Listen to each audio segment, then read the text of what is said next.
বিশ্বনাথৰ বিভিন্ন স্থানত বিশ্ব পৰিৱেশ দিৱস উদযাপন প্ৰকৃতিপ্ৰেমী কুমুদ বৰুৱাক সম্বৰ্ধনা জ্ঞাপন বিশ্বনাথ কৃষি মহাবিদ্যালয়ত 5 জুনত বিশ্ব পৰিৱেশ দিৱস উপলক্ষে মহাবিদ্যালয় চৌহদত শিক্ষক বিজ্ঞানী কৰ্মচাৰী আৰু ছাত্ৰ-ছাত্ৰীৰ সহযোগত বৃক্ষৰোপণৰ কাৰ্যসূচী ৰূপায়ণ কৰা হয়। মহাবিদ্যালয়খনৰ বিজ্ঞান গুৰু ডক্টৰ ৰণেন্দ্ৰ নাথ বৰ্মনে আনুষ্ঠানিকভাৱে এই কাৰ্যসূচী শুভাৰম্ভ কৰে বকুল আৰু মহানিম গছৰ পুলি ৰোপণেৰে।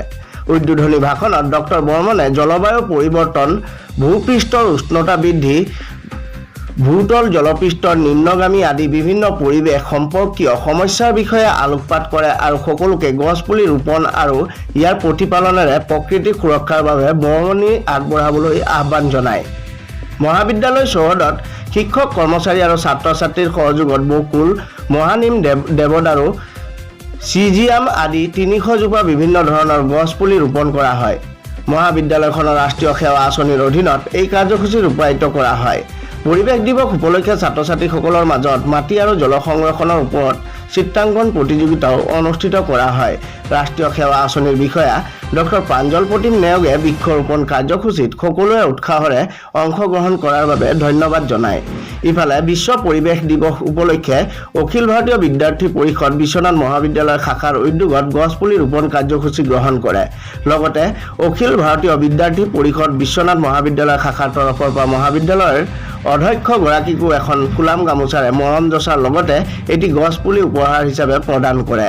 আজি বিশ্ব পৰিৱেশ দিৱসৰ উপলক্ষে মাৰোৱাৰী সন্মিলনৰ বিশ্বনাথ চাৰিআলিৰ শাখাৰ উদ্যোগত বিশ্বনাথৰ অন্যতম প্ৰকৃতিপ্ৰেমী তথা অৱসৰপ্ৰাপ্ত অধিবক্তা কুমুদ বৰুৱাকো এখনি ফুলাম গামোচাৰ লগতে প্ৰশংসা পত্ৰৰে তেখেতক সম্বৰ্ধনা জ্ঞাপন কৰা হয়। উল্লেখ কৰিব লাগিব যে বিশ্বনাথ, তেজপুৰ, গুৱাহাটী আৰু ৰাজ্যৰ বিভিন্ন স্থানৰ লগতে দেশৰ বিভিন্ন স্থানতো প্ৰকৃতিপ্ৰেমী কুমুদ বৰুৱাই প্ৰায় 10,000তকৈ অধিক গছপুলি ৰোপণ কৰাৰ লগতে উক্ত গছপুলিবোৰক নিজৰ সন্তানৰ দৰে লালন পালন কৰি আহিছে। বৰ্তমান সূৰ্যৰ তেজ উত্তাপৰ সময়ত তেজপুৰ অথবা বিশ্বনাথ চাৰিআলি নগৰত ছাঁ দি অহা অথবা ঠাণ্ডা বতাহ দিয়া প্ৰতিজোপা গছে কুমুদ বৰুৱাই ৰোপণ কৰিছিল বুলি ক'লেও ভুল নহ'ব। আনকি গছপুলি ৰোপণ কৰিবলৈ এই গছপুলিবোৰক লালন পালন কৰিবলৈ কুমুদ বৰুৱাই নিজৰ ম্যাদী পট্টাৰ ভূমি পৰ্যন্ত বিক্ৰী কৰিছিল বুলি বহু লোকে জানে।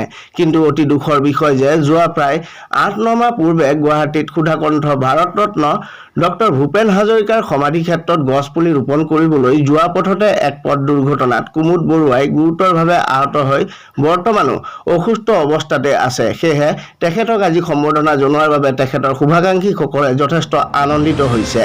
একেদৰে আজিৰ এই বিশেষ দিনটোৰ লগত সংগতি ৰাখি বিশ্বনাথ জিলা কাৰাগাৰত মাৰোৱাৰী সন্মিলনৰ বিশ্বনাথ চাৰিআলি শাখাৰ বিষয়ববীয়াসকল উপস্থিত হৈ বিশ্ব পৰিৱেশ দিৱসৰ উপলক্ষে কাৰাগাৰৰ চৌহদৰ বিভিন্ন ঠাইত মূল্যৱান গছ পুলি ৰোপণ কৰে। যিহেতু গছ থাকিলে মানুহ, জীৱ-জন্তু জীয়াই থাকিব। ইফালে এই কাৰ্যসূচীৰ বাবে জিলা কাৰাগাৰৰ কাৰাধ্যক্ষৰ ফালৰ পৰা ধন্যবাদ দিয়ে মাৰোৱাৰী সন্মিলনৰ বিষয়ববীয়াক।